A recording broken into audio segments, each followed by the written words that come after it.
Welcome back to Craftsman David. Today we are making a cupcake tree stand holder. One of those things that holds the cupcakes up and you put at your wedding reception, and it kind of makes it look like a tiered cake. Except we're going to do an organic one that's got the bark on it, it's got tree limbs coming off at different angles, because this is for a autumn themed wedding. Now when you think of a natural cupcake tree stand, you probably envision a great big old tree that's been sawed into a thin slice, and that's the platter that holds the cupcakes. Unfortunately, I live in the city, so it's hard for me to come by giant trees that I can saw into thin slices. But on eBay, I very inexpensively found someone who's selling tree slices. So these are slices of oak. They're completely rough right off the chainsaw. They need some surfacing, but they are going to look great to hold cupcakes. I just got to think about what to do about the trunk. Well, look what I found in my own backyard. After trimming a few branches, this little sapling is perfect.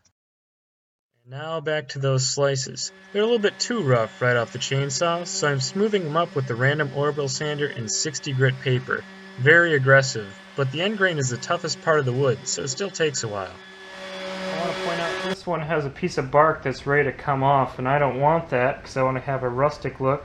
So I'm going to spread it just a little, get my glue bottle, try to squeeze some glue down in there.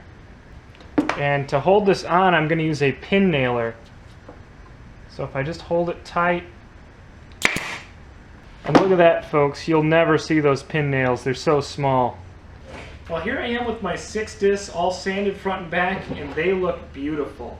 Now you'll notice this didn't happen overnight, and you can tell that because of the cracks that have started. This piece here has a big crack in it, and this one here also has a crack starting here as well as down here.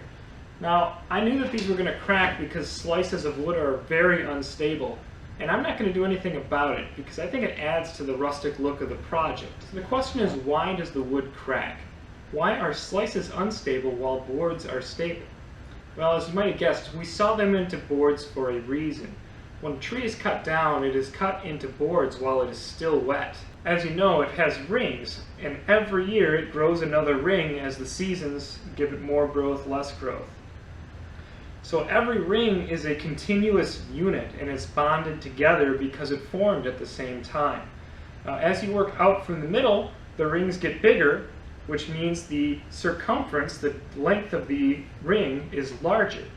So as the wood dries out, there's more length of wood that dries out, therefore there's more shrinkage because you have more moisture lost. Now that shrinkage causes tension.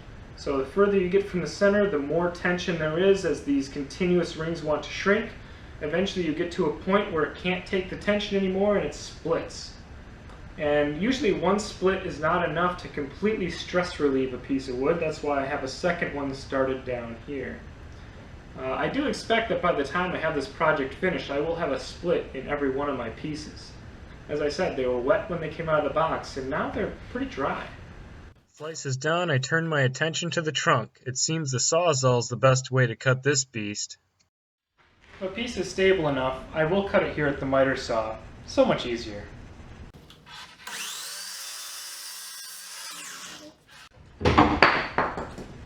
Failed. With the trunk temporarily mounted, I figured out where I wanted the slices. To simplify things, I leveled the workbench so that way I could use the level to put a mark on the trunk. Then I just cut to the line. That wasn't quite perfect. To level this out, I'm going to use the belt sander. So the next platform, I want it to sit about right here. And in order to do that, I've got a stick. I want to put it under here, and I want to drill this and glue it into the trunk. The drilling operation was not easy, but in the end I was happy with the fit, so I glued and screwed the new branch into place. Now to get started on the base, I'm laminating together sheets of MDF. The weight will really help the stand from becoming tipsy under the weight of the cupcake. The stand itself will be tiered with a smaller and larger oval. Since I'm using weights, I glued them up at the same time. Well, that's been sitting for about an hour. There was quite a bit of dripping, but that should be good. To get perfect ovals, I'm cutting them out on my CNC machine. Very fancy. And one footnote here, 1 hour of cure time is not enough for glue because it dripped on the table and was a real mess to clean up. Okay, that's roughly what it's going to look like. I have a little blip on this top oval because my CNC machine skipped a few steps there. It was my fault, it caught. But that's nothing that a nice edge profile won't fix, so let's do that now. There, that's much better. And now to glue those two ovals together. Again, I'm using brad nails to stop slippage and weights to hold pressure. So now I'm ready to attach the trunk to the base for real. To do that, I'm going to use these threaded inserts. These are 1/4 so they'll work with just standard bolts like this. To install them, I need to drill a pilot hole, and to make sure my pilot holes end up nice and straight, I've made this template. I've got 3 holes in it because I want 3 threaded inserts. It's going to hold a lot of weight. I'm going to just screw this template to the bottom, and I've got a mark on here so I know rotationally where it needs to be at.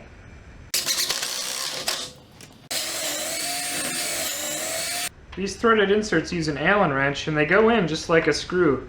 Just thread them on in. The right spot marked out on the base, I can take the template off the bottom. I can set it on here and I'll use that index mark, make sure it's in the right rotation. So this is exactly where I want these holes, and I'll use that same bit to carry these holes to the base. Now with a small drill bit, I can drill all the way through. With the base flipped over, I'm going to use a spade bit to counterbore the hole. Here I'm using a fender washer, so that's why I have such a big bit.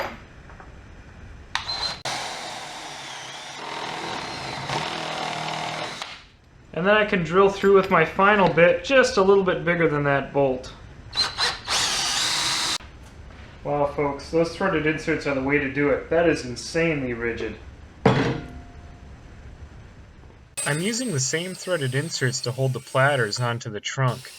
The side arms didn't have enough material to drill straight up and down, so I drilled the hole at an angle with the piece, and then I counterbored the hole so that the screw would sit flush.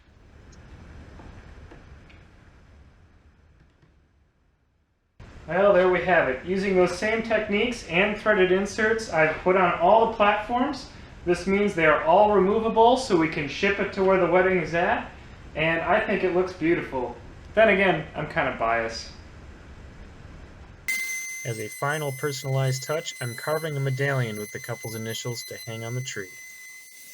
So this is what I call recycling. I use the scrap from the oval I cut out to make a jig for applying finish to the pieces.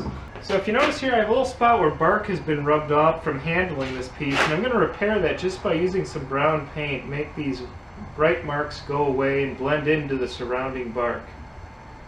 Oh yeah, that's going to work great. A couple coats of spray lacquer bring out the beauty on the slices, and they also hold the bark on so that little chips don't fall on the cupcakes. And here's the finished cake stand, complete with the initials carved into the tree. Nice beefy platform, leading up to 6 smaller platforms and 1 way at the top. I look forward to seeing it all dressed up on its wedding day.